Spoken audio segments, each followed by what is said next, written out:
All right, we're sending data. We're sending streaming data, everybody. Awesome. Let's get the Instagram one going. Hello, friends. We are up here on Twitch.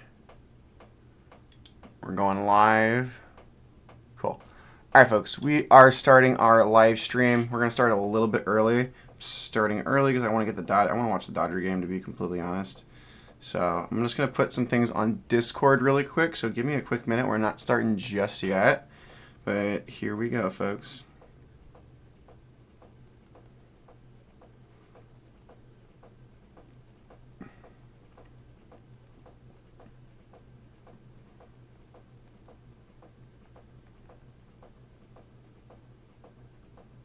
All right. Hello, friends. I'm just putting it out there. Give me a second. So we're not jumping into just yet, friends.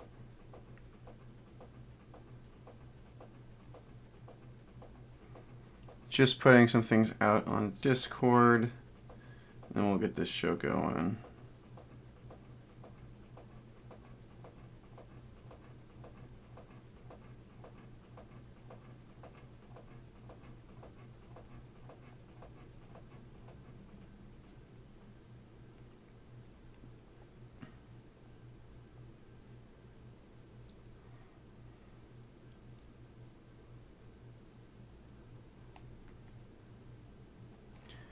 Give me a second.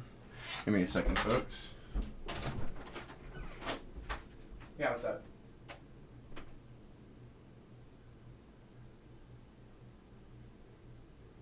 Okay, I'll go.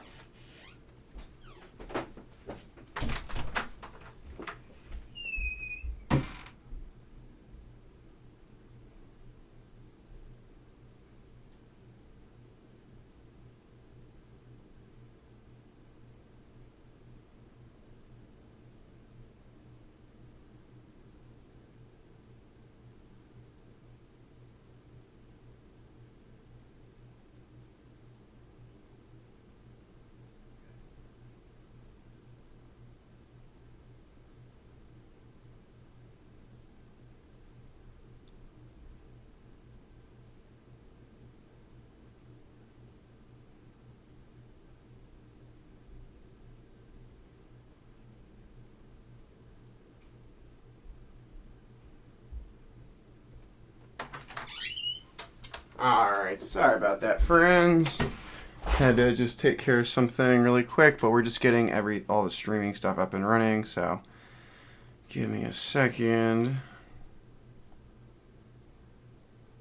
Alright, I think we're good to get this show going, everybody. I want to make this stream pretty quick. Let me just close that couple of my doors, and then we'll get this show going. Alright, everybody. We're going to be on stream here. This is going to be a relatively quick stream that I want to take care of. Hello, Ring. So we're building another personal board for me. We did a vintage board restoration. Now we're doing something completely different. We're doing a very, very modern, very, very insane keyboard build. So we're doing the Matrix Labs NOOS. I got this in yesterday. I haven't even taken it out of the box. I mean, I took it out of the shipping box, but the actual box that was in the shipping box. So you're going to see my kind of live reaction right here on stream. So really kind of cool. So I'm really excited for this board, and we have all the parts here. This is a Hotswap Cherry MX build, so this should be a relatively quick stream. So opening this board up, really excited for this board. So you can kind of see the live unboxing of this particular thing. So this is a Matrix Labs board. They're based out of China.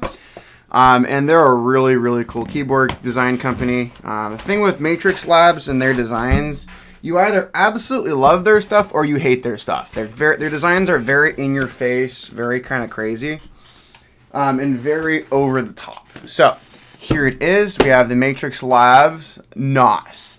So this is a 65% keyboard, and I actually have a few Matrix Labs boards in my collection. I'm happen to have 4 Matrix Labs boards. This will make it 5 Matrix Labs boards. So I'm very much a fan of their stuff. The one thing about Matrix, their boards have a very specific design aesthetic, and when we get this board out of the box, you're going to see that specific design aesthetic. And also, they're not cheap. This was probably on the cheaper side for Matrix. This was about $350, $400. But most of their boards are going to be north of $400 or $500. So they are not cheap. So that's just one thing about Matrix. But when you kind of see their boards, there is a lot that goes into them. So I think part of the price for Matrix is kind of justified, but they're a really, really cool keyboard design company. So let's pull this box open and we'll kind of see our side of the show. This board has a really cool gimmick, and part of the theming we're going to do for this build is really going to kind of come together. So we got really nice high quality box, which is nice. So I'm going to pull that apart. And we have some of our smaller components. So we have the components for our mounting. We have standoffs. We have our feet. And we have a little instruction booklet and also our authentication card, which is pretty cool. So that is really cool. So, oh my gosh, this is going to be cool. So we're going to pull these off to the side because I actually want to see the actual board itself, because that's what's really cool about this project. So we'll put these over to the side. Here's the actual keyboard, because that is what is just so freaking cool about this board. So I'll put the box to the side. But, I went with the indigo colorway. So we'll get this bag open and we'll get to kind of see this. Oh my gosh, that is awesome. So here we go. So here's the actual keyboard itself. And this is what's going to be, it has a really cool side profile. You can kind of see that really glossy silver right there. And we're going to show you what makes this board so freaking cool. All right, it's how this thing opens. So yeah, it opens like that, everybody. So that's really freaking cool. Let me kind of bring this up, put up my little side camera. So that's how the keyboard opens. It's like a car. It's just amazing. I love that. That's so cool.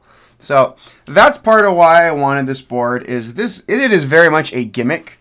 But if I took this to like a keyboard show, I would display the board like this, like having the hood open of a car. So this is just so cool. It's very like cyberpunky, and that's going to kind of influence the keycaps and switches that we're going to utilize for this particular board.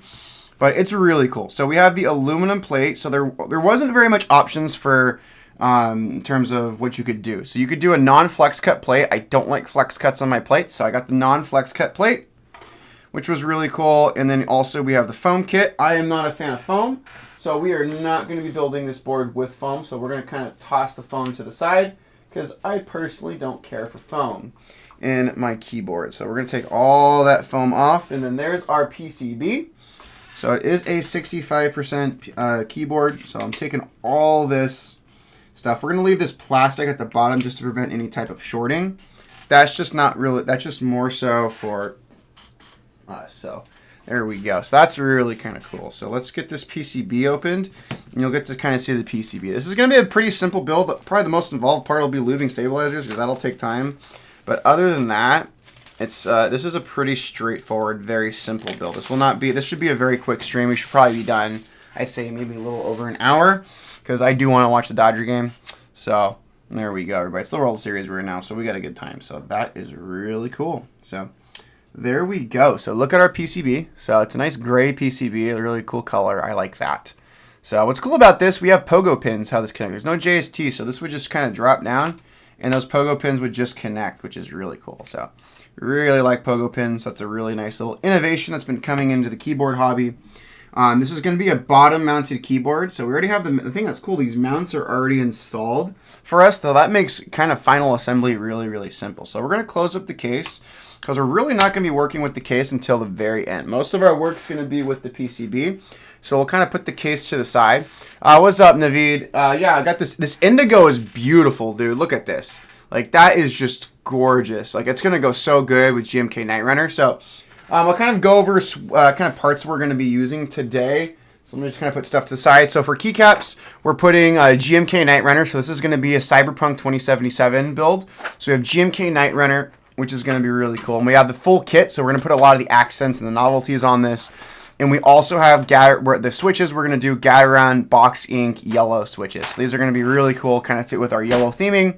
And then for stabilizers, we're going Type Plus stabilizer. So that's going to be really nice. So yeah, we're going to get our stabilizer parts out first, because that's what we got to do. So I just want to look at this PCB. I really hope, is that 6.25U? I really hope that's not 625U. I hate 625U.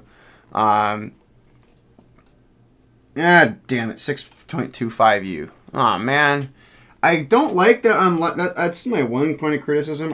Part of the reason one thing I just don't like is we are locked to a 6.25U spacebar, which it sucks. You know me, Naveed. I like my 7U goodness, so this is gonna be weird, but hey, it'll be fine. I don't care. So that's gonna be good getting that 6.25U. Let me just put this one back. I mean, I really don't use 6.25U wires that much for builds, so this will be fun. So let me just pull out stuff. So let me pull out these stabs right here. We need a total of 4 stabs. We need a 6.25U, and then we're also going to need screws and all that jazz. So that's going to be pretty cool.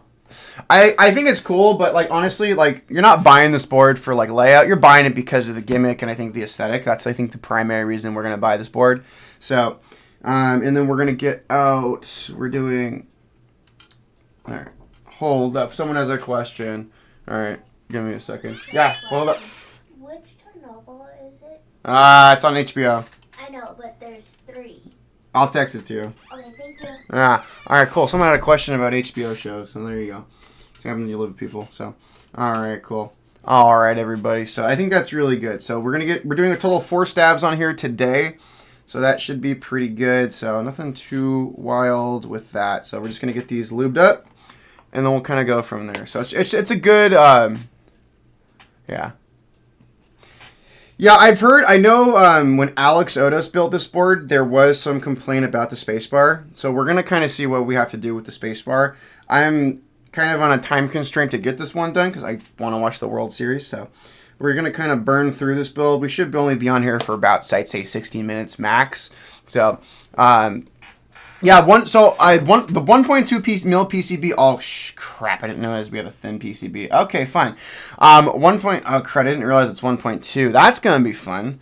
Let me see how that works for stabilizer spacing. I didn't realize that too. So 1.2 mil PCBs are really popular in China. I don't think that should cause an issue. Oh. That's definitely going to cause an issue. Okay, cool. We got to put spacers. Okay, fun. I got to put the spacers on this show, so this is going to be really good. Yeah, so, yeah, I have screw-ins. I prefer screw-in stabilizers. So let me find my shims. We're going to use shims for this today. So, fun, everybody. I wasn't expecting to use the shims, but that's something we definitely got to use for this board. Yeah, I personally prefer screw-ins versus clip-ins. That's just my personal preference. I historically have used Duroc V2 stabilizers, but these Type Plus stabilizers have been growing on me. I had a client have me use these stabilizers, and I've been loving them. So a lot of the builds going forward, I've just been going with, if they use Cherry MX stabs, we're using Type Plus. So if I can get these little shims out, come on. I just need to like gorilla open these things. Good Lord. So yeah, we're just getting these shims out. We need a total enough for 4 stabs. And there we go. Cool. Perfect. Awesome. So we're going to stick these on the PCB, and then that's just going to give us kind of the spacing that we need. So yeah, key-based stabs are good too. I mean, much love to Chester. But yeah, I'm really excited for this particular board because I think it's just going to be a really good time overall. Like, I love Matrix Labs, and I'm glad, Naveed, you were able to kind of dive into Matrix Labs. It's kind of crazy saying this is one of their more affordable keyboards, because this was very expensive for a 65%, but like Matrix Labs, just kind of the nature of Matrix. Like when you look at like Matrix Labs boards have like 1 million parts. There's like a bajillion parts on this keyboard. So like the price has kind of justified it, but hey, it is kind of what it is in terms of pricing with Matrix Labs. Again, they definitely are a more premium keyboard brand. But the thing with Matrix, I always tell people, like, you really have to like the design or whatever gimmick they're going with that particular keyboard. Because again, they just Matrix Labs, they're very polarizing within the keyboard hobby. Not because they're like controversial. It's just you either love their designs or you absolutely hate their designs. That's the thing with Matrix Labs. If you like more subtle, like more simply designed keyboards, Matrix Labs are probably going to be a little busy for you. So that's the thing with Matrix. You kind of have to be okay with kind of this like cranking it up to 11 in terms of crazy industrial design and just being crazy. I think with Matrix Labs, this aesthetic of keyboards that they've kind of become known for are actually really popular in China. If you look at the Chinese market, a lot of keyboards actually kind of mimic the styling of Matrix Labs, because that's very popular in the Chinese market, and Matrix is from China, and that's kind of their priority within the keyboard space. Matrix Labs' main priority is selling and designing keyboards for the Chinese market. Now, for a while, Matrix Labs were actually really hard to get a hold of for many, many years. They were founded in 2015, and I'd say for their first 4 or 5 years of existence, like trying to get a Matrix Lab board outside of China was very, very difficult. You had to buy it. You couldn't really buy it from them direct, and you basically had to like know someone who lived in China to like get up and buy a board off them direct. But then as people and so for a while, Matrix Labs boards outside of China were even more expensive because again, so few of them were outside of China. But kind of during the COVID boom, Matrix really kind of came into their own in terms of finding an international audience. And now Matrix, most of their group buys, they work with international vendors where they're able to facilitate group buys and allow people who are outside of China to purchase the boards, which is really, really nice. So much love to Matrix. And again, Albert and his whole team over there, they're absolutely insane over there. And I love all the cool and crazy crap that they come up with. So it's really, really cool just kind of seeing what the folks over at Matrix are doing. So this is their current board. So I'm curious. I'm kind of good with Matrix. Yeah. I know sound isn't great. So like, again, I feel like this board, you're very much buying it for the aesthetics and just kind of the novelty and the display piece, really. So we'll see. Again, I'm a big fan of aluminum, but like I just know when I remember watching Alex's build stream, he definitely noted just some issues with sound and things like that.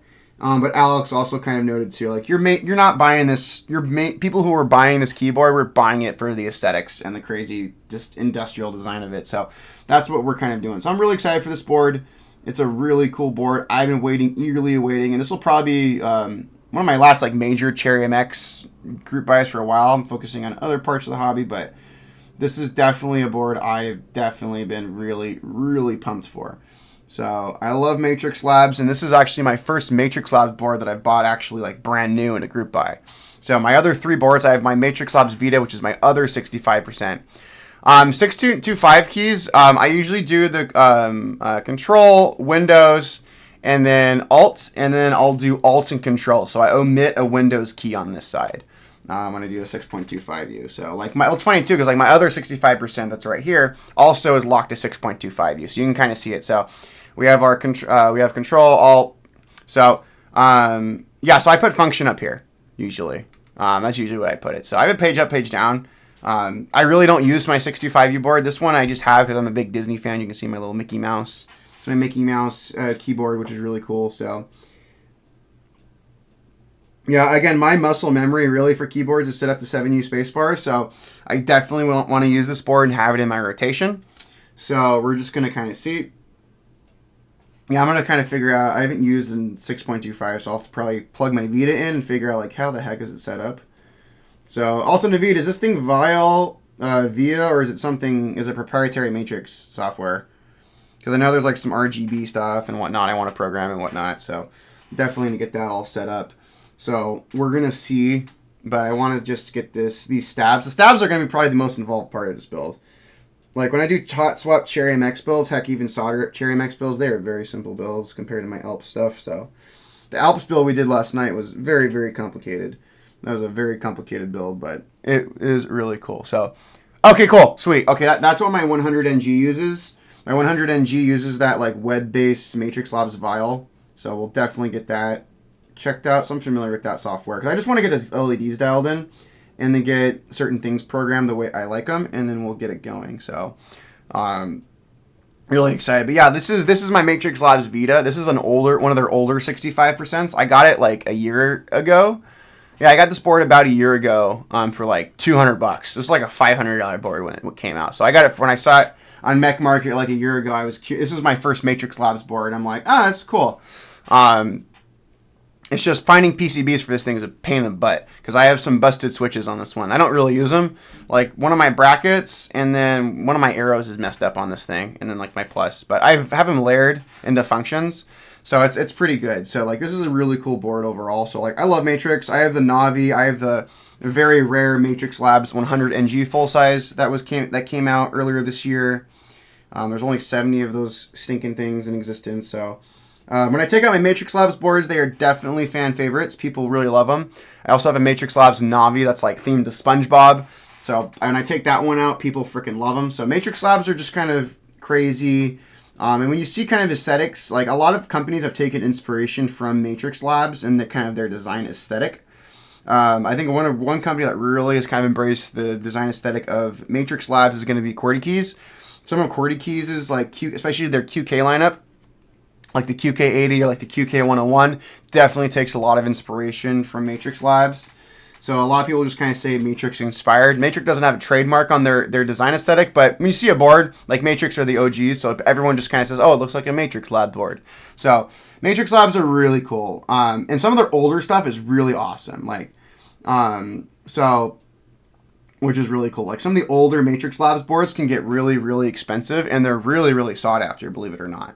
So some of their like I say like pre-2020 stuff, so like stuff from like their first decade of business is really cool, but also just kind of really rare and really expensive. Like you're talking like some of that stuff could be like Jane prices, or like Kohaku or like unicorn prices for some of those older stuff. So yeah, Matrix definitely has a cult following outside of China, and again, I know people in different parts of the world who really, really loved it. Oh, the Parabolica is a sick board, so I'm really excited to see how your build comes out with that one. That's a really, really pretty board. I mean, that's the cool thing, too, with the hobby. It's like, I'm kind of slowing down in terms of new boards that I'm purchasing, but I still will, like, follow, and if someone wants to send boards for review, I'll absolutely build them, and things like that.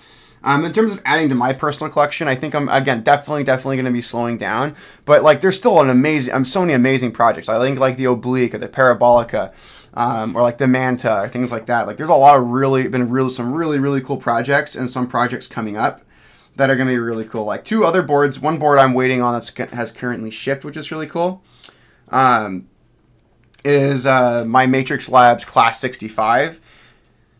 And then also my Diversity TKL, which is really cool. Sorry to answer someone via text. So that's really kind of cool. So there's a lot of really good projects. So two really exciting boards that I'm waiting for. And I think the Diversity, hopefully they should ship by the end of the year. Or maybe like January, I'm hoping. But again, those boards will come when they are ready. So, which is really cool. So I'm really excited. And of course, getting the Class 65. I'm a big MM Studio fan. So it's really, really cool just getting some of those. So I know, like I say it, but like let me say it this way. Like I'm slowing down. I think I've talked to Univid like in chat where like earlier this year I did 3 very expensive group buys in 1 month. Like those days I'm not doing that anymore. Like I'll do like a group buy. I say like I'll do a group buy here or there, but like the time of me being in like 5, 10, a dozen group buys all at the same time I think though I'm kind of done with that. But if there's a project that's like really cool I want to do, like absolutely I'm going to do it. Like example, the Glare R2. If it runs in like spring of 2026, I will most likely probably do it. If they're going to try and run it before the end of the year, I don't see that as likely happening. But like if like for example, like the Glare, the MM Studio Class 100, like I want to do those projects, but those are looking like they're going to be sometime in like the first half of 2026.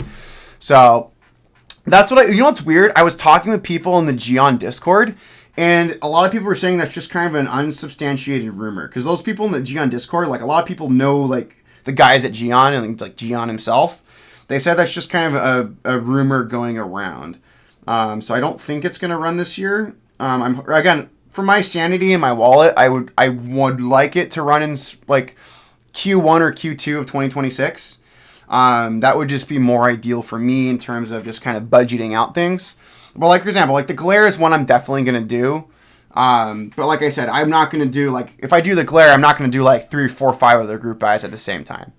So that's what's kind of from when I mean kind of slowing down. I'm definitely going to slow down at the rate I'm getting boards. Cause like there's a lot of great projects, but like I said, like for example, a project that I just announced was, it was Oblotsky and TGR. We're doing a 65% called the Mia, and I'm like, oh, cool, I heard they're doing a project. I'm like, what are they doing? Oh, it's a 65%. I'm like, it's a 910ME, which I have a TGR 910ME. It's a TGR 910ME. It just happens to have a TGR and an Oblotsky logo on it. So, like, it's a cool project, and if you're looking for, like, a TGR 65%, you don't have a 910, cool, go for it. But, like, for me, like, I have a 910. So like that's just kind of like for me, and I think like the area of the keyboard hobby I think I'm the most burnt out on is gonna be 65s. Like this is a 65, and then my class 65 from Studios coming. Like I think that this board and the class 65 will probably be the last of the 65s for probably the foreseeable future. I do like the boards that really interest me. I think going forward are gonna be like full sizes, 40% and like TKLs. But like 65s, like 60s and 70%, I have so many of those, like, and they're so cool. And I have so many cool ones. Like, I don't really have an interest in getting any more 60s, 65s, or 75% boards. It's just so that's like the area of the hobby, and that's probably the most popular area of the hobby. Yeah, I saw the HX40. My buddy sent me a picture of the HX40, and it's very retro styled. But like I held back on it because, like I said, I had the Agar Mini coming in, which I got that in the Topre version, and the HX40 does support Topre. But like, and I just got the Lazy Designers Duo, so I'm kind of yeah, it's a little too weird for me. Like I love retro boards. I don't like the really, really weird retro layouts. I like the various kind of symmetrical, more traditional layout. And that one was more inspired by like pre-Model M, like pre-Model F kind of keyboard layouts, which just aren't really for me. As much as I love vintage boards, I mean, I have like 3 vintage boards right there. So like, but those are like more traditional types of layouts. So like I get it, but also with 40%, the thing that's great. The prices are fair. Like the HX40, great price. It's $225 for the board, the PCB, and the plate. And I'm like, that's a great price. So, which I think is cool. And it comes in a ton of different layouts, ton of different plate materials. It also has wired, wireless, like MX, and also Topre, which is super sick. So, yeah, it definitely wasn't for me. But, like, again, I kind of see the appeal and aesthetic of the board. As someone who does like vintage boards, that didn't do it for me. So, like, again, I would definitely add more. And the thing that's cool about 40% is, like, even the super high-end 40% you can get for, like, $200. So, like, 40% are very accessible in terms of price, even to get into, like, a super, super premium boutique one. That was really cool. I mean, I'll show you one I got last week. It was so sick.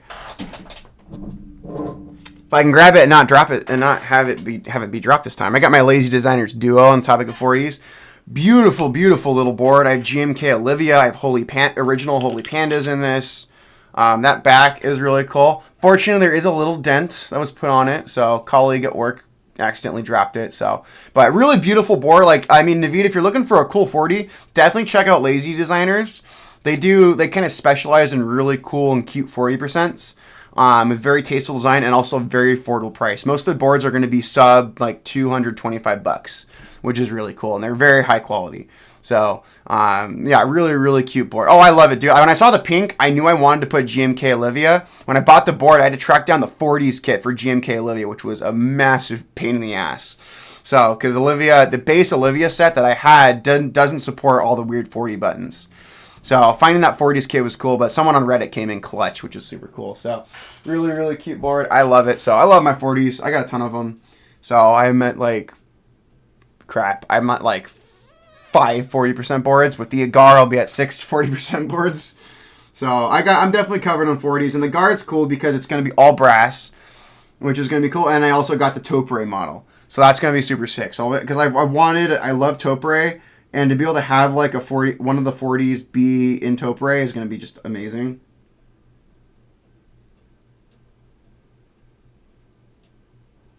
So we're just getting this clipped in. Cool.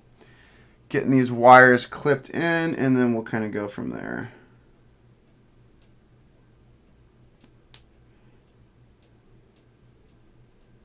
Cool. That one.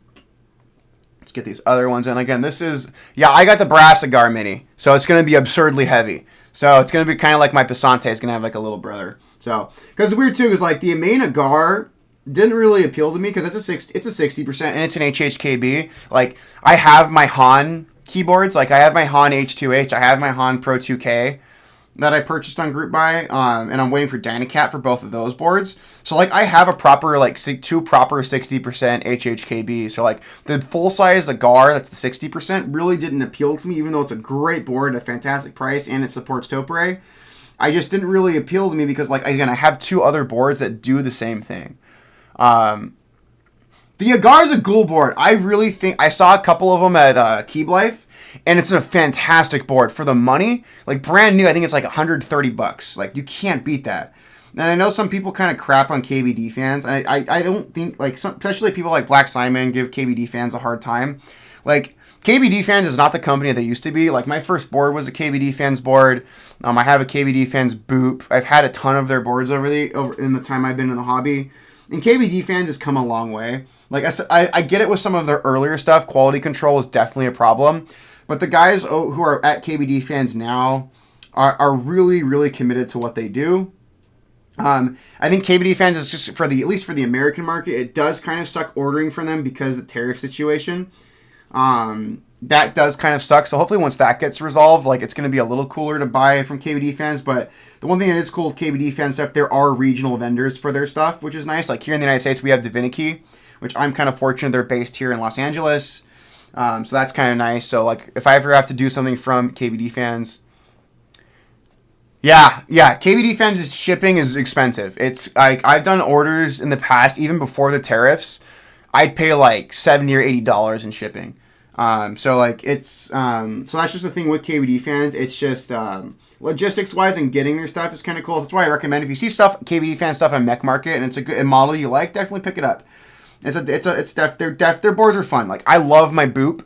Like my boop is probably one of my favorite little boards I have. It's so cute.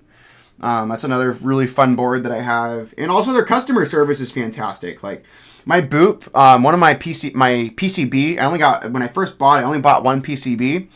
And their customer service sent me a replacement PCB, and they let me purchase a second PCB for the particular keyboard. So they were really, really awesome. So now I have a spare PCB for my boop in case I ever run into the issue again. So yeah, their customer service, I've had nothing but positive experiences with them, which has been really nice. So that's really good. So we're going to put my lube away, and we're going to get our screws out, and then we're going to mount our stabilizers, and I think we should be good to really kind of start getting all this stuff going. So let's get our shims, let's find the rest of our screws, and we'll kind of go from there. So again, the stabs are like the most involved part of this build. Like this is going to be a relatively, we should be out of here at the 60-minute mark. This is a relatively quick build. Like I'm really good at Hotswap Cherry Mix, so I know what I like, and I know what I'm about when it comes to the cherry, at least the cherry stuff. Like Alps, we were on here for like almost 3 hours last night doing the Alps build. But mind you, that board had like 140 keys, and it was solder. So there was a lot of freaking keys we had to solder on that board. It was crazy. That board was freaking sick. I took it to work actually today. People were asking about it. Thankfully, this board's a tank, and there's no real good way to damage this dang thing. So I love my piss yellow. It looks yellowed and disgusting, but it's completely clean. That plastic is as clean as it's gonna get. So this thing is awesome. It has double F-rows. You have an F-row on this side, and you have an F-row up here, and you have an 8K cluster right here, and you have a big-ass enter. It's amazing. I love this thing. So top case is ABS plastic. The bottom case is a thick chunk of steel. Like the whole bottom case is this stamped steel. It's amazing. It's super heavy. And then the mounting plate for the switches is steel. So this thing weighs like a good hefty amount. So it's pretty crazy. So I love this board. And I have 2 more of those. They're different models that need to be restored. So we'll definitely be restoring those over the next few weeks. So, which is pretty cool. So we got some good stuff coming around. So I'm really happy with how it came out. So yes, I had a Unicomp Model M. I actually gave that board away at the UC Irvine Mechanical Keyboard Meetup. It wasn't for me initially. I like buckling springs, but I've tried original Model M's at meetups, and it's once you try a proper Model M, it's really hard to go with the Unicomp. Now the Unicomps are cool because they're like $120 brand new from Unicomp, and Unicomp's a cool company because it's run by the original employees who worked at IBM back in the 80s and 90s building keyboards. So IBM in the late 90s shut down their keyboard division because it became too expensive, and they wanted to get out of the keyboard side of the market. So, but the employees there were very skilled, and all the tooling was there. So the employees came to an agreement with IBM. IBM, they would purchase the tooling and the licensing for IBM keyboards from IBM, and then they started their own company called Unicomp. And Unicomp's based in Kentucky, and they still produce keyboards. And what's really great too is they still produce. They also, in addition to producing new production Model M's, they produce replacement parts for Model M. So if someone has an original Model M that they're working on or restoring, or something breaks on it, you can get replacement parts from the people at Unicomp, which is really, really cool of them. To make replacement parts for the Model M's. Because the Model M's are built like tanks, but things are going to break on those boards. It's just how machines work with time. You got to replace parts to make and maintain them. So Unicomp is a really cool company with like a really, really cool story. So Unicomp's cool. Like they are Model M's. Like they're not reproductions. Like they're still making Model M's. And there's also another company called Model F Keyboards that produces new production keyboards using the technology of the predecessor of the Model M called the Model F, which I do want one of their boards, but they're really expensive. They're like $400. So I'm not in the market for something like that right now, but I eventually will get like a Model F keyboard as well and like a proper Model M. But for right now, like the vintage side, like I'm kind of going after certain things on the Alp side before I get into buckling springs. So, all right, folks, we got those. We got our screws ready. Let's start mounting our stabs, and then we'll get this going, everybody. So there we go. Yeah, so we're locked to 6.25U, so not the biggest fan of that, but we're just going to get her set up, folks. So this is probably the most involved part of the build is the stabs. Once we get those on, the rest of this build is going to go really quick. So, yeah, IBM's cool. Like, I love old IBM stuff. Like, it's just so cool. Like, old IBM computers, like, just all the old IBM vintage stuff is just awesome. I love it. IBM just has such a cool history in, like, the world of computing and technology. And, I mean, like I said, back in June, I got to go to the Computer History Museum up in Silicon Valley. And it was such a cool experience. And they had so much IBM stuff, which is really cool. Like they had an IBM computer from the 60s that literally took up a gigantic room. Like a room that was like the size of a small house. Like it was just kind of crazy. Like seeing this computer that is from the 1960s and it still freaking works, which is just amazing. So, and it's an analog computer, so it's not like digital like the computers we have of today. It was so cool. So definitely love IBM. It's just someone who teaches history and just loves vintage history, like vintage tech. Like, that's super cool. Like, old IBM stuff, awesome. So, we're getting these screwed in, and then we're just going to do dialing into the stabilizers, added some additional lube on them, and then we should be good to start putting in our switches. So, but yeah, definitely going to get a Model M eventually. That's something that is in the cards. So, all right, let's get this one going.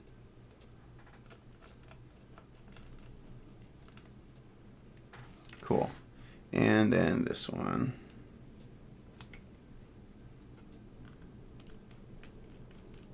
Cool. Awesome. All right, folks, we got our stabs in. And then we pretty much can put our tools away because we're not, about this is it's basically a screwless design because it uses the ball catch system, which is kind of cool. And then let's just put a little bit of lube up in here, and then I think we're going to get this one going, folks.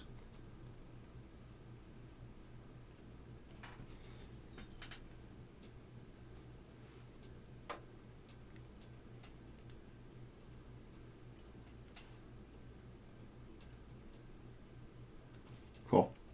We got a little bit of lube in there, and we're just going to kind of spread that around in the housing, and then we should be good to go. So I just like spreading this around. Just gives everything a little bit more lubrication. And again, it helps. I've just learned with these kind of stabs, it just helps having that. So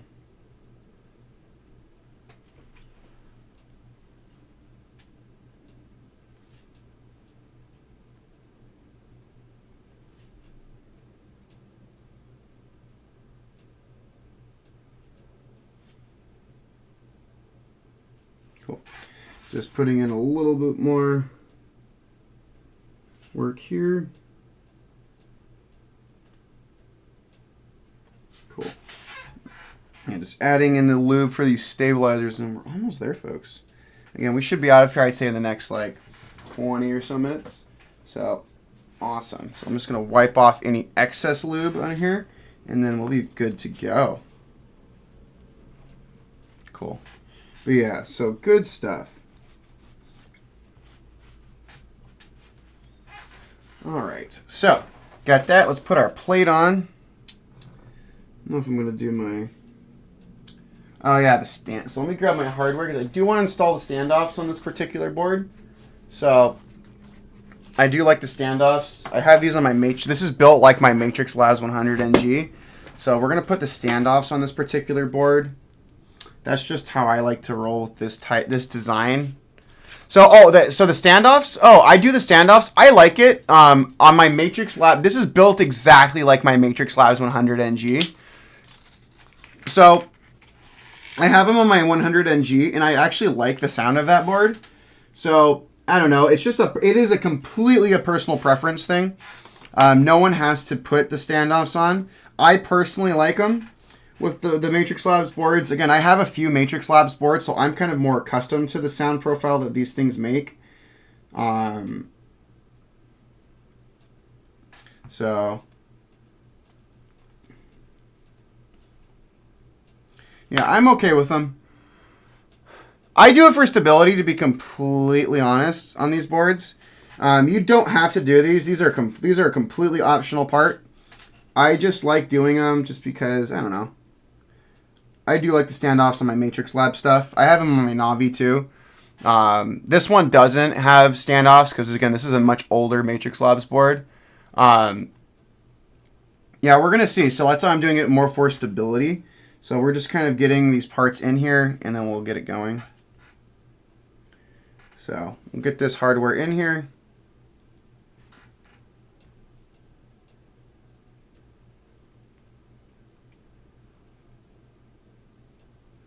And just getting them going. There we go.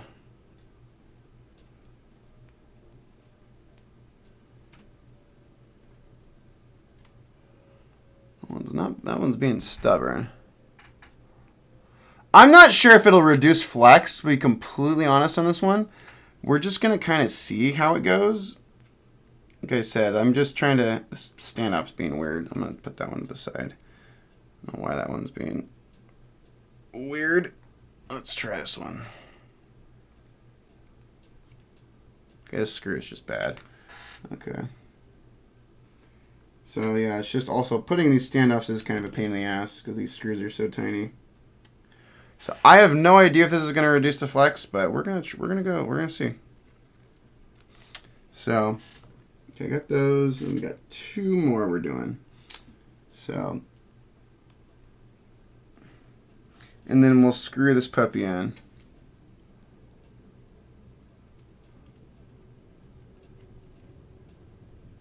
Cool. Got that one in, and then we got one more.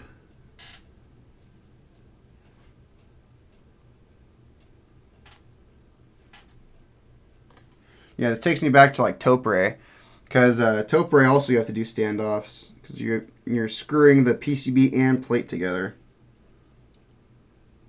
So, all right, folks. All right. All right, let's get these ones put away. Oh, sorry. What am I doing? I need the other set of screws to like screw this thing in. So, there we go. Got those in. Perfect. Now let's screw in the back portion. Again, we're not doing any foam on this build because me no like foam. So, foam is against my religion in the keyboard hobby. I am not a foam guy, but again, if you like that foamy sound, more subdued profile, go for it. That's the beauty of this hobby. We all have personal preferences. So, that's what makes this hobby fun. Yeah, I just like the standoffs. So, we're going to do this. So, hopefully this helps reduce some of the flex. Because I'm also more a fan of a stiffer typing experience. Like, my Matrix Labs 100 NG is a pretty stiff board. I mean, but also it's just a massive, gigantic full size. So, that one, and then I think we got one more screw we got to do. Yeah. Cool. All right, we got that installed, which looks fantastic. So there we go. Got our PCB and plate assembly in there. So yeah, I prefer. That's why I'm a big top mount guy. If a board has top mount, that's the way I'm going to mount. That is the mount I'm going to do. And again, like especially with like, getting into like Alps and like the vintage stuff, like top mount's the OG mounting style. So that's what you're going to kind of work with. So. All right, so now what we're going to do is we're going to start working with switches, folks. We are finally ready for our switches. So we're going with these Gateron Box Inc. yellow switches. So these are their V2. These have a 60 gram of spring weight. They're linears. So really cool. I have the ink, the Box Inc. pinks in my Daring Works 02. So that's going to be really cool. So I have all three of the ink lineup, which is really kind of nice. So a really cool switch, and it's going to go perfect with the theming kind of aesthetic I'm going for this board. So that's going to be awesome. So we're going to get these corners done first, even though plate PCB is all kind of held together, but we're just going to, I'm a creature of habit when I put boards together. So cool. But yeah, those yellows are going to be really good.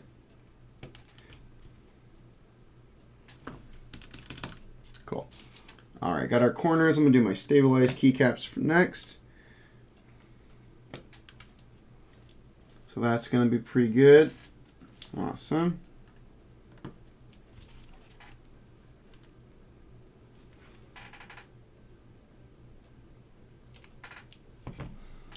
Give me a second. I want to just check something on this one.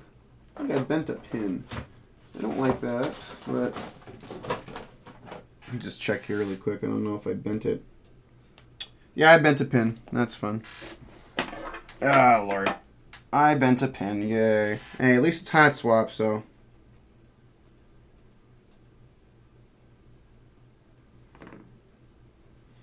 Yeah, gotta love bent pins, everybody. There we go. Cool. Got those in. So let's start doing just kind of our perimeter. And we'll get this one going.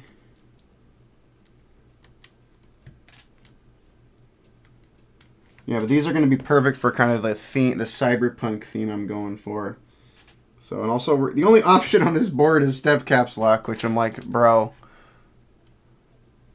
Oh, dude, I popped off swap sockets, and I did that when I was early in the hobby, and I had no idea how to solder. If I popped off a hot swap socket today, I have the stuff. Not Alps. This is not an Alps build today, so we're going with Cherry MX today. So we're doing the Matrix Labs NOOS today. Which is really cool. So we're going, this is a board I ordered earlier this year on Group Buy. It actually came yesterday, and I was going to build this board yesterday, but I wanted to do that Northgate OmniKey restoration yesterday on stream. So we opted to do that, and I moved this to today. So, and I wanted to do this build because it's relatively quick, and also I want to watch the World Series. World Series game started a few minutes ago, but it's baseball, so usually the first couple innings are pretty slow. So we should be out of here in the next, I'd say, like 10 to 15 minutes. This is really quick. So that's the nice thing with Hotswap Cherry MX. They are so quick compared to Alps and everything. So yeah, so really cool board. So this is a very quick stream. It's kind of refreshing getting to do the Cherry MX builds, even when it's a solder Cherry MX build, because they're just so much easier, so much simpler than some of the Alps builds we've been doing. So that's been really nice. Kind of a breath of fresh air.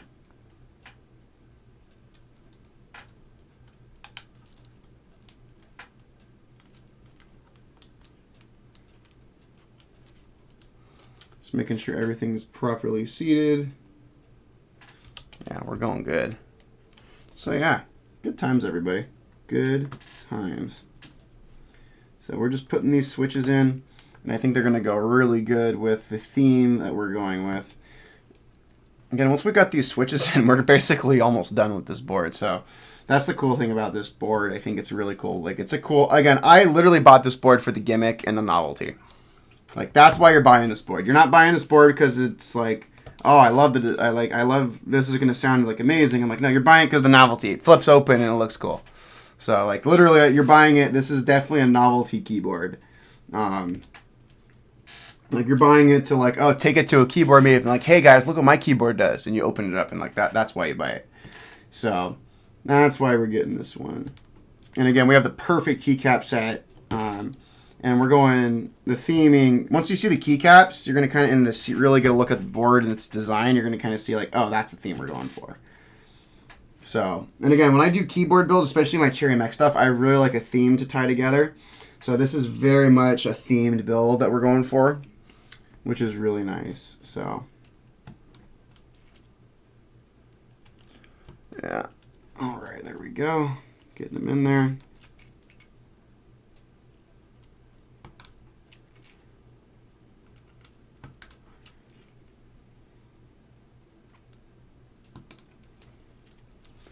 Looking good, friends. Looking good. We got a couple more rows.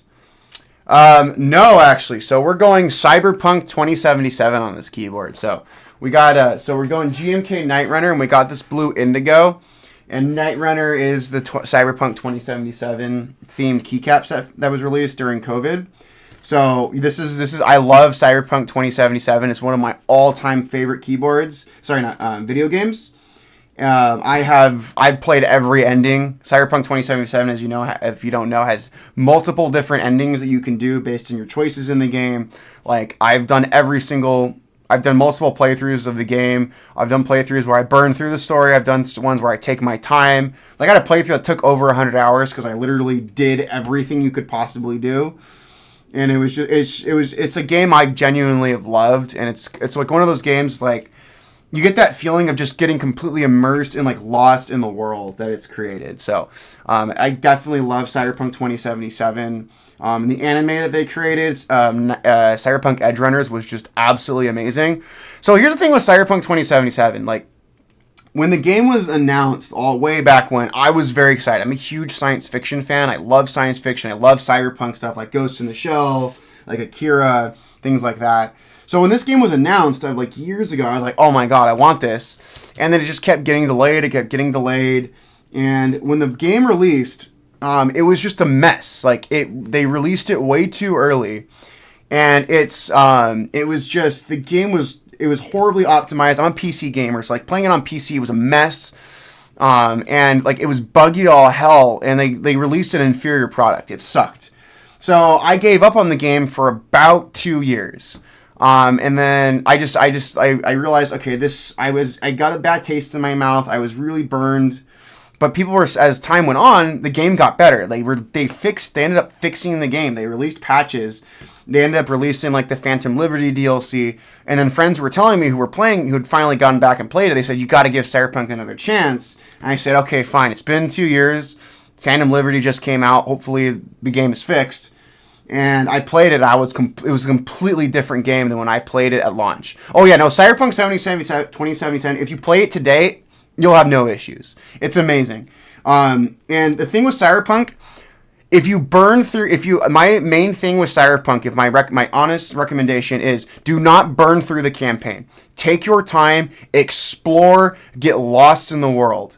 Because my very first playthrough, I just kind of burned through the main campaign. And if you burn through the main campaign, you don't do a lot of the side missions or the exploration, you're going to get the least satisfying ending. It's a cool ending, but it's the least satisfying of the endings. So my recommendation is, like, explore the world, do all the frickin' side missions. Like, do all the side missions, because depending on what side, not to spoil anything, but what side missions you do or don't do will definitely impact what type of ending you get. And also the Phantom Liberty expansion that they did is freaking amazing. Like it is, and it's cool because the Phantom Liberty expansion doesn't affect the main ending of the game. It does give you a new ending depending on if you want to go with that ending. But what's cool about it is it happens in the middle of the game, which is really kind of cool. So and you also have like the town of like Idris Elba coming in, which is really cool. So it's a really cool thing. So always a fantastic game. So this is definitely, as one of my favorite video games, I definitely. When I found out about Nightrunner and I saw the colorway of this particular keyboard, I'm like, okay, yeah, we're doing Cyberpunk. we got to do Cyberpunk. All right, so we're going to open up the case, and we're going to put the actual key, assembly in, and then we'll start putting our keycaps on and bring everything kind of together. So I heard our pogo pins engaged, so fantastic. I just want to check a couple pieces of hardware. Yeah, we got to put these little spacers on the top of it to kind of hold everything. So yeah, Cyberpunk 27 is great.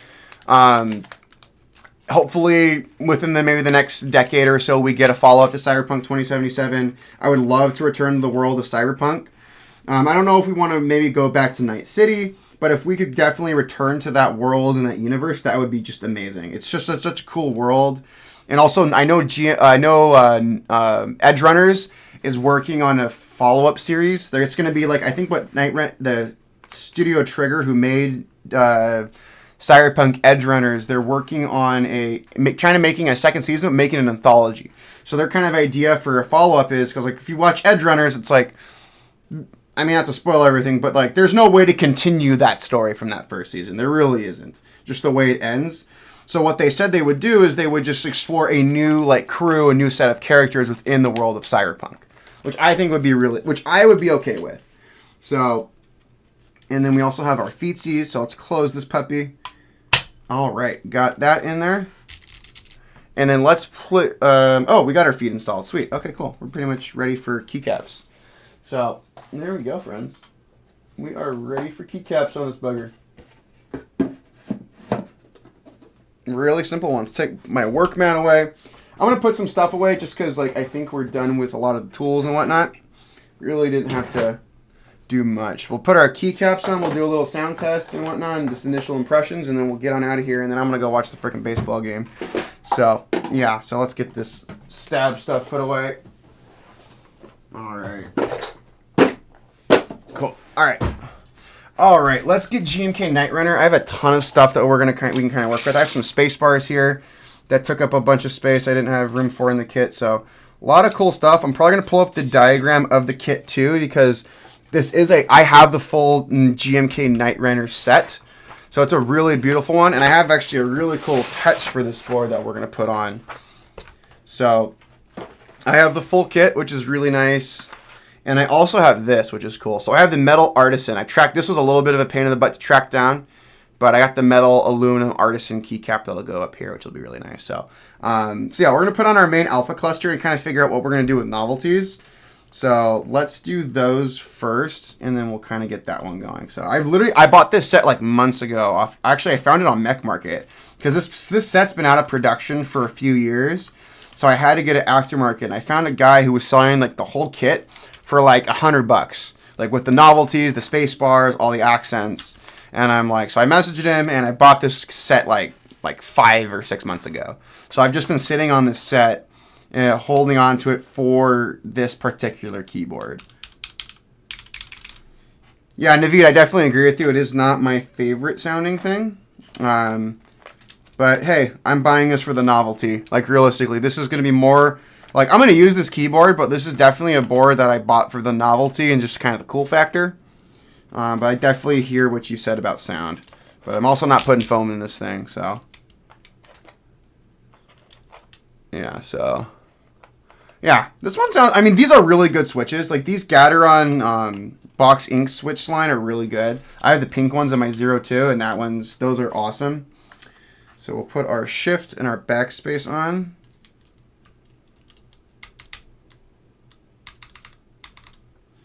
Put our BS on, and then we'll get it going. Yeah, it's not like an S tier sound, not like something like my bass or whatnot, what have you. All right. Oops, messed up my number thingy. There we go.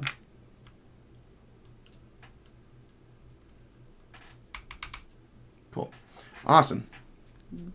Let's get our things right there, and I know we're gonna go with a yellow space bar. That's just kind of the vibe I want to go with. So, and once we have our main cluster in, we'll figure out what we want to do with accents. So, because that's where the set's gonna get fun. Okay, so we're going to go with the green, the bright yellow enter on this one. So I think that's going to be really good. Look at that.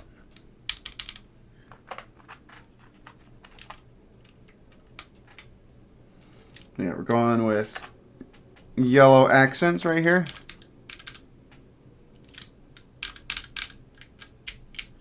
Yeah, definitely. Okay, let's see if I can get my...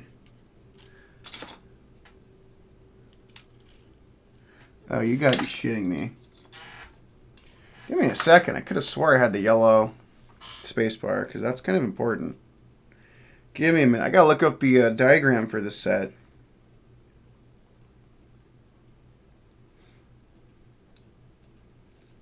Because this better have a...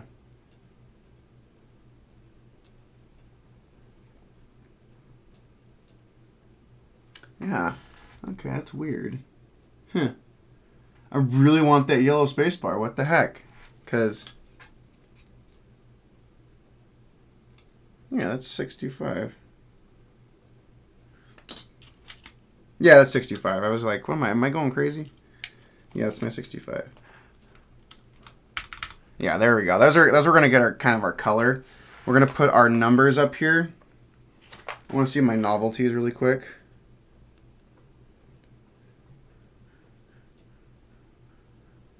Ooh. Okay, I think we're going to have some fun with novelties. Okay. Put our aluminum. There's our aluminum keycap right there, which is going to be super sick. So let's figure out... I'm going to work with novelties now, because I got to figure out how the heck I'm doing this.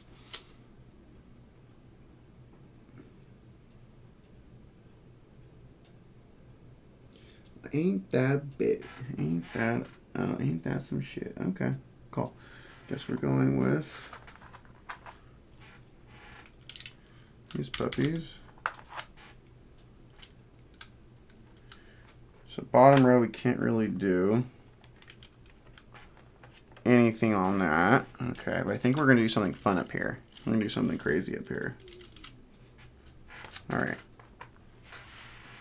All right, now...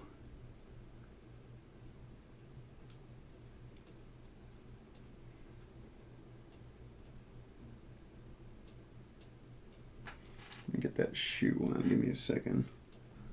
I'm looking for... Ah, okay. So we're going to go with...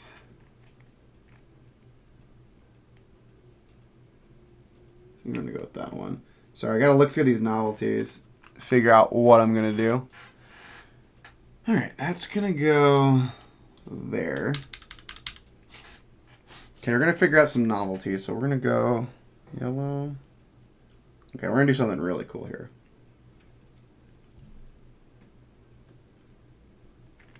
All right, we're going to do something very different at the top. Instead of doing numbers, we're going to do these novelties up here. So it's going to be, give us a very different kind of look, but I think the idea I'm going for is going to be really cool. So just kind of bear with me, everybody. I think it's going to look really sick.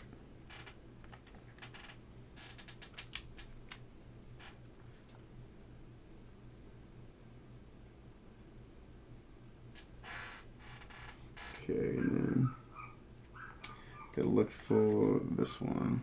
Cool. Okay. We're gonna do something really cool with these novelties up here. So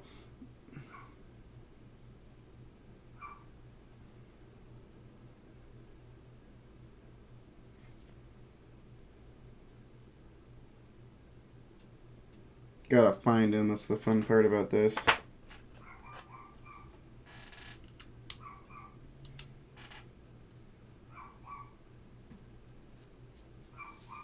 Give me a second.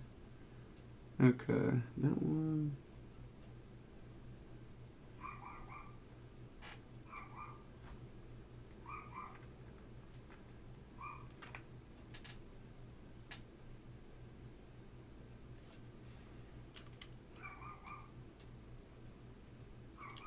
Cool.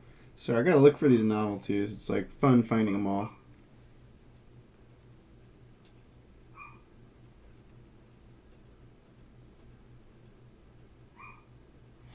And give me a second. There it is. That's what I'm looking for.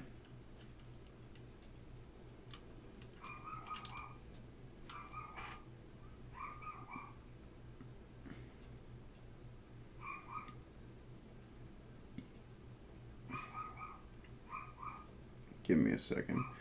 There's that one. Okay, cool. Now, for the remaining yellows,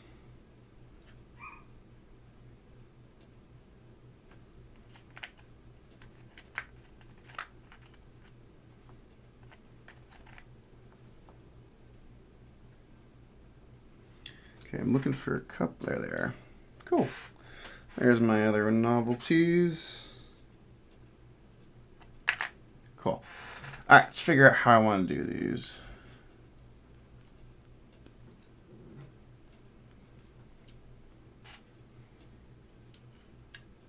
Go right there.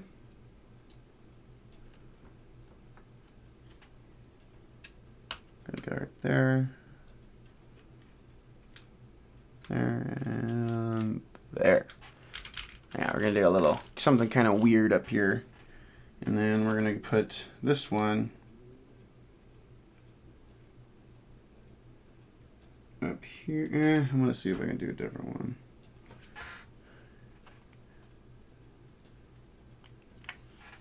Yeah, I'm gonna put that right there.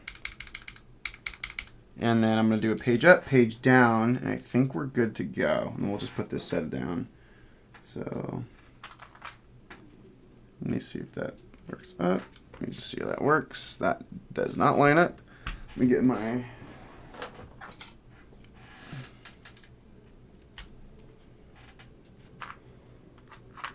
okay, let's see.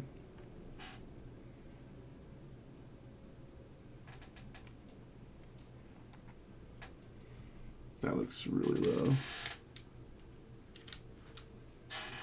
Yeah, we're just figuring out these page up, page downs. All right, let's see.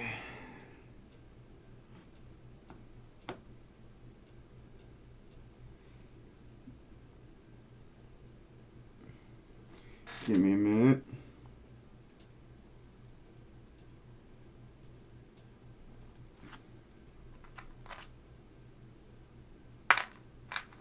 Is that it, really? Okay, give me a second. Okay, it's from my page down at least.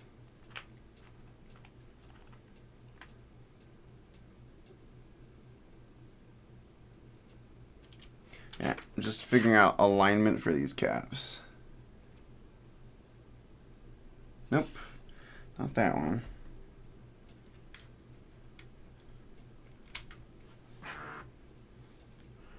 Thank you, Google.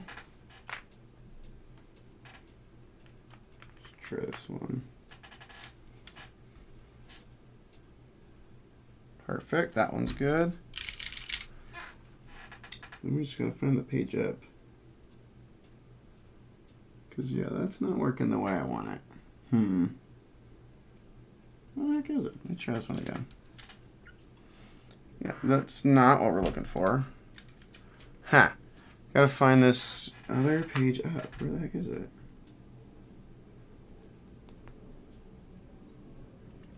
Interesting.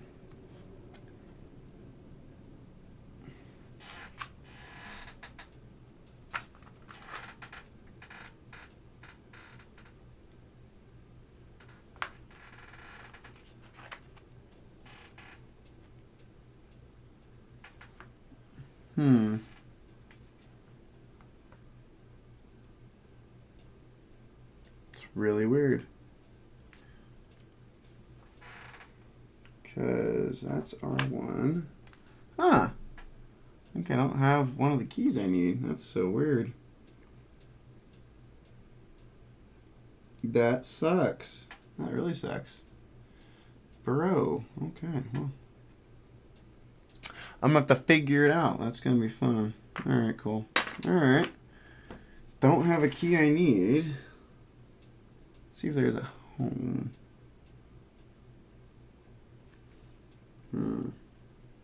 Let me see if there's a... Alright, we're going to try something different. So, We're going to do something a little bit different on this side. But we're going to make it work. Okay, not my preferred method. Okay, we're going to do an end up here. Home, and then we need page up, page down.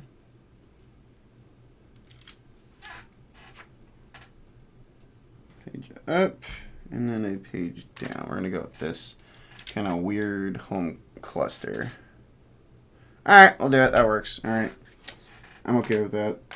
I don't hate it. So, there we go, friends. I'm going to put the rest of GMK Nightrunner in here. And put these kind of like space bars and also their crud in here. So, yeah, I have the full spacebar kit for this board, so it's a lot of pieces. So, yeah. Cool. Alright, we are done with Nightrunner.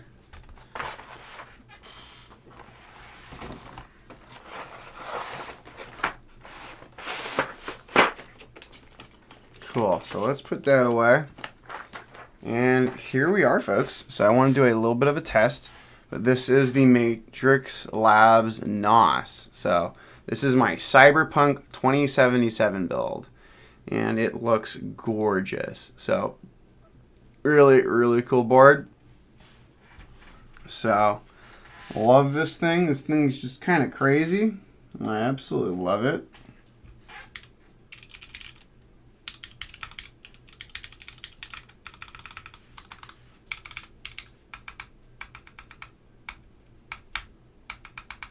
Cool. All right, let's do a test and let's go into this Matrix Lab thing. So, oh, I got that rainbow unicorn puke. I gotta turn that off. Yeah, so it's a super good one. So let's get that vial opened up. All right, vial. All right, Matrix Labs vial. Actually, I have the instructions here. I might as well just read the simple instructions, but... Oh, here we go. Alright, here we go. Let's just program these lights and make sure everything works, and then we'll get this puppy programmed. Yeah, start vial. Give it a second. It's taking the time. Or I could just go into vial. Let me see. I also have vial on my computer, so... Alright, here we go. Alright, friends. Oh, okay, cool. It's all in here. I'm going to program it in.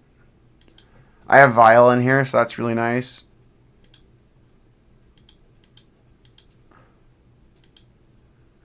Alright, so let's see what we can do. Alright, let's go into vial. Got everything programmed. Let's see how we're going to do this. So we're going to do that. Make space. So we're going to do... And... We're going to do home, page up, page down. Okay, that's programmed. Let's see how my layers are set up. Okay, that's interesting. All right, cool. Let's see. I want to test all the switches really quick, and then we're going to go and program these lights. Sweet. Sweet. Sweet. All right, everything works. So it's all programmed the way I like. Yeah, it's a bit weird. So, yeah, I definitely want to turn off this RGB backlight. I hate RGB on my keyboard. So let's get that vial window opened up. So Matrix Labs vial.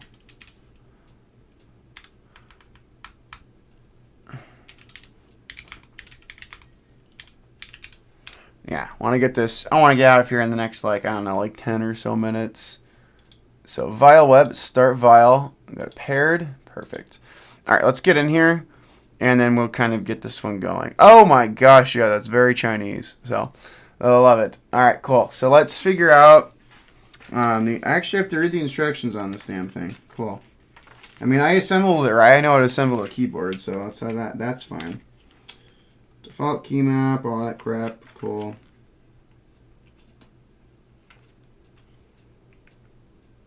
Yeah, I really want to get rid of the lights. That's where I want to figure it out. So we want to go to RGB matrix. RGB strips. Holy cow, how many of these are there?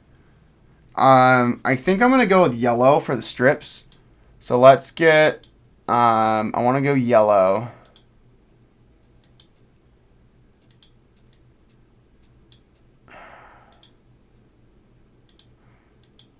Because I think that's what we're going to try and figure it out.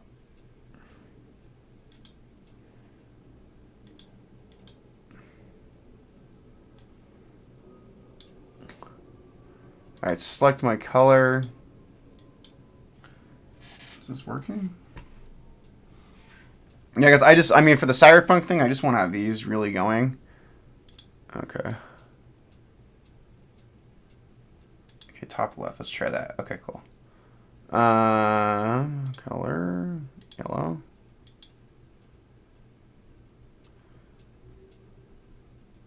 RGB mage. Oh my god, that hurts my. Let's go to solid color. Let's just do like a color of like just yellow.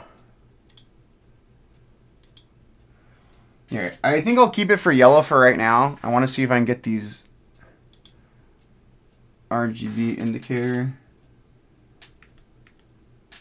So this one, I want caps to go to yellow. So it'll be caps lock. The color we're going to go to is yellow. Yeah, there we go. Awesome. And then our scroll log, if we ever turn that on. Cool. GMK settings, we're not doing that. All right, let's just do this RGB strips. That's what I'm trying to get programmed.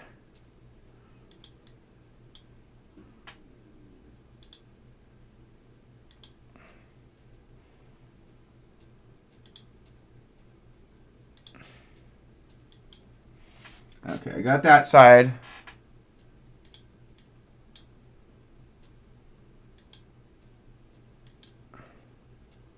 Cool. I got the yellow, I got the colors set up.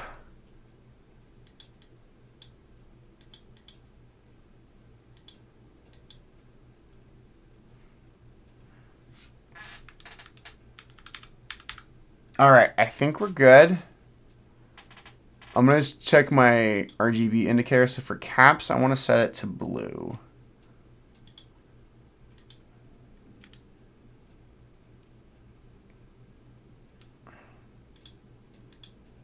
Yellow.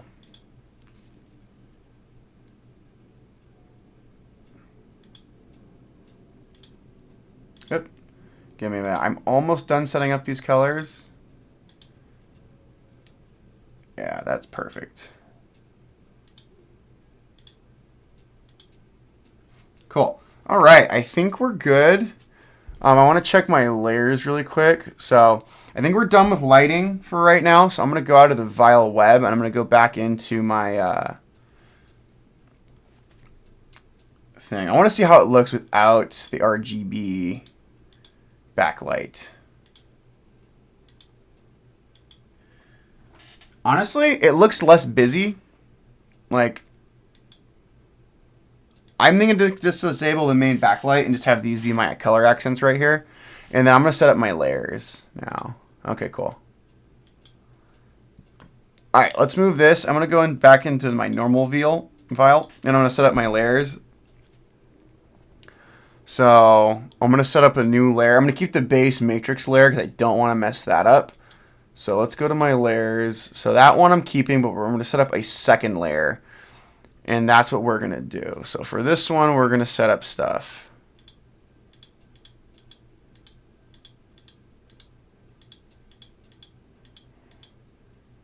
There we go. I got those layers. So we're going to set up this to be layer 2, MO2. Perfect. And that's what we're going to go with. Cool. Let's go back to our key map really quick. And we are set up the way I like it. All right, cool. So, all right, I'm just going to do one more test of everything just to make sure my layers came out correctly.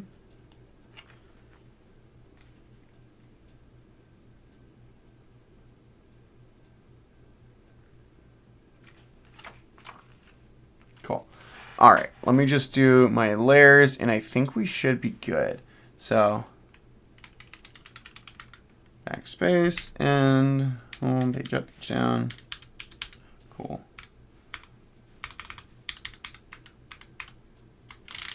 Cool.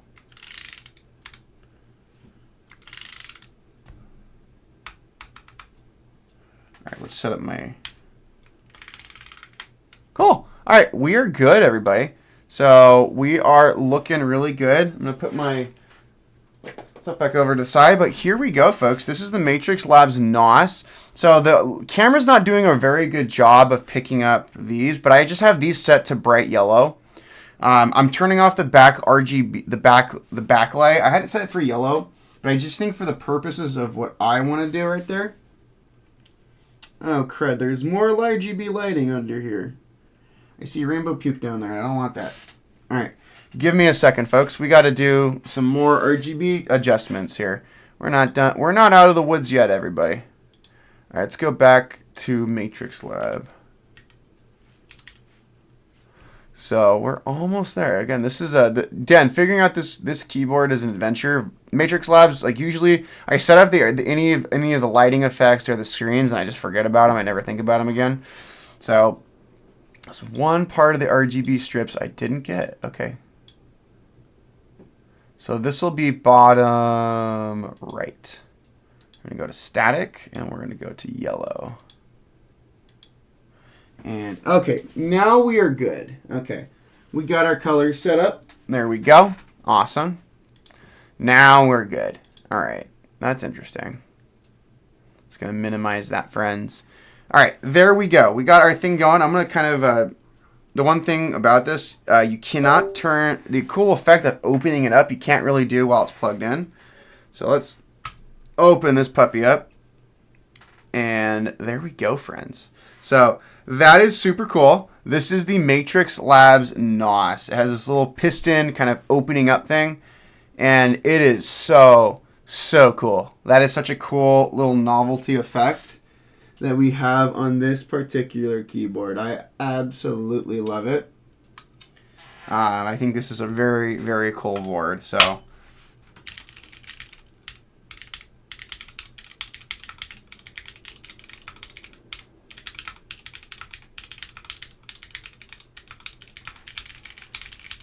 yeah, so let's turn it around. I have a piece of plastic we do got to take off.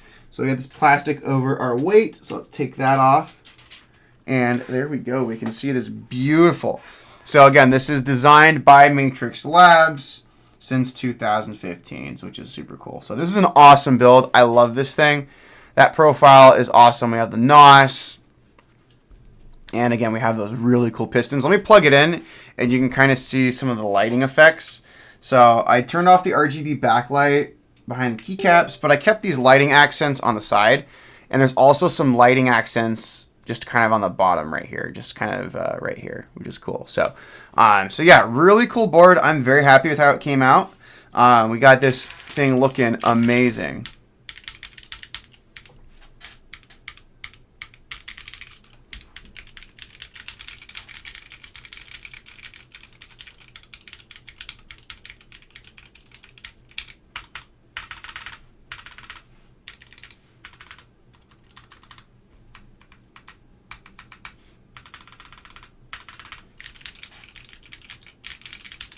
Yep, so this thing is awesome, folks. So I'm going to unplug that, and we're going to get on out of here. So, again, everyone, have a great evening. I'm going to go watch the World Series now, folks. The VOD of this will be up on YouTube later this evening. And, again, we'll have pictures of this particular keyboard and all of its glory tomorrow. So have a great rest of your evening, everybody. Thank you so much for tuning in, everybody.